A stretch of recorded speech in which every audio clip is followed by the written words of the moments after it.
Martin Luther King Jr. is one of the most prominent figureheads in the civil rights movement of the 1960s, as his unique way of words and the speeches that spawned from it led to an amount of understanding that helped change the way life was for Black Americans.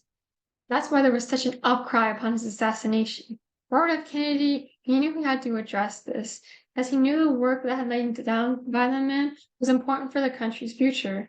He too believed in racial equality and wanted to continue what had been started, so he drew upon the notion of unity in order to continue forward. He had to acknowledge the great divide between people that had opened up due to the values and beliefs they held about race. He had to see that life was different for many people and that everyone was in support of it. He had to emphasize the work that had already been done. The speech took place in 1968, during a decade when there was a lot of change taking place. It was a revolution of sorts, as many figureheads rose up and protested the way that Black Americans had been treated. One of these people was Martin Luther King Jr. He was unique in that he used peaceful protest. He believed that being violent would only justify all the actions that had already been taken against them, that they would be seen as a violent, angry people. And this worked, as an article by Rothamni Johnny Jacob states that when pictures of children being sprayed by water, activists being attacked by police dogs, and peaceful prayers with armed guards in front of them reached newspapers and television, it caused an uproar that demanded a change in the way things were being done. It was exactly as he had wanted to do. This was part of why there was such an outcry at his death, as it contradicted what the man had done. He'd always been peaceful, he'd only sought the best for everyone, and he was just violently shot down without reason. Robert F. Kennedy, he supported these ideals. He often followed Martin Luther King Jr.'s actions and wanted them to continue on. When he had gained power in office as Attorney General, the newspaper article of Robert Kennedy in Dallas states that he used U.S. Marshals in order to help desegregate universities, because often there would be violent white protesters there as Black students slowly came in, and he wanted to ensure their protection, as he believed that everyone had the equal opportunity to live their best lives. He had to show this to everyone. He had to show the work that had been done and why it was so important for the country to continue onward. Now, tensions in the 60s had reached a head. There had always been issues with race in the country, but it was then that things began to actually change.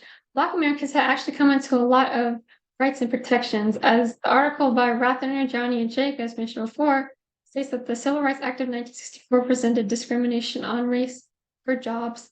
The 68 Fair Housing Act did the same thing, but for renting, buying, or financing a house. And the Voting Acts Right of 65 got rid of the extra literacy test they had to take in order to be able to vote, as it wasn't necessary. It was just trying to keep them out of power, trying to keep them from changing things. This was great.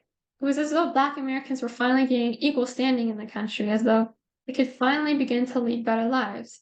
Then there was an assassination of one of the most prominent figures. It was just a slap to the face, like, oh, yes, you have all these rights and protections now, but it means nothing, as you can still just be slaughtered just like that.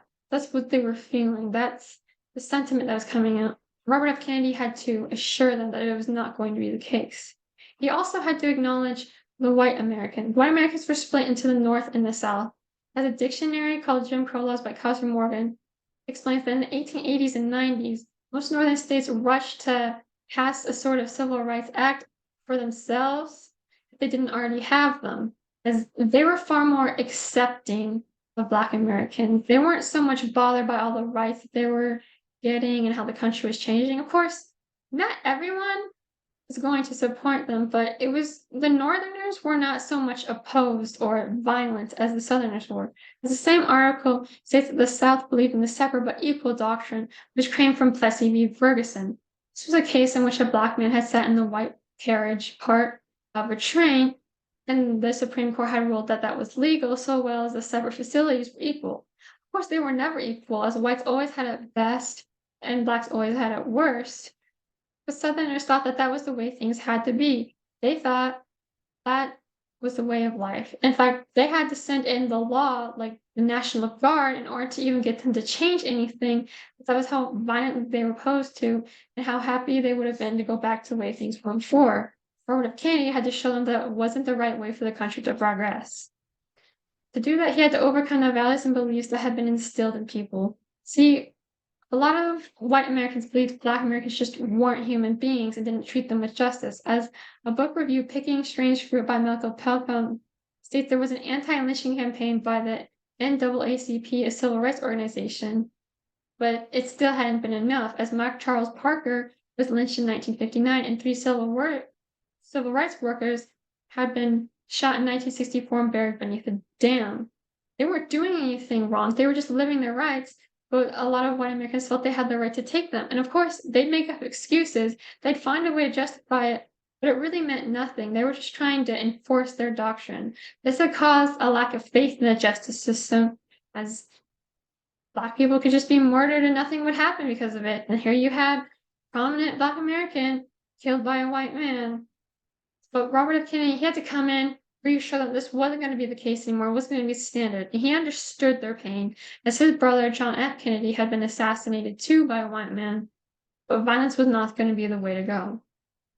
This superiority by whites also came from their institutions, as What Was Jim Crow by David Pilgrim states that the church thought that the whites were the chosen people meant to make the country better, and Blacks were just their servants. And education systems found that intellectually and culturally, whites were just better, even though every study or any supporting evidence that was done was just full of bias and really meant nothing at all. It was just meant to divide. This assassination was truly a tipping point for the country, as it was a tumultuous time. Things could have gone better or worse for everyone. Beliefs had changed the law and could still potentially change the law. And a lot of work that had been done had to stand the test of time. Robert F. Kennedy believed in the idea of progress, and he didn't want it all to be undone. He had to emphasize unity and why it was so important to the country's future. Martin Luther King Jr.'s death could not be unacknowledged just due to the circumstances surrounding it, white versus Black, nor the work he had done, the changes he had brought. This truly could have been everything, as it would determine the country's future. Would they work towards a unified, equal country, or would they forever stay divided and hateful? Only time would tell, and Robert F. Kennedy wanted to be a factor in that equation.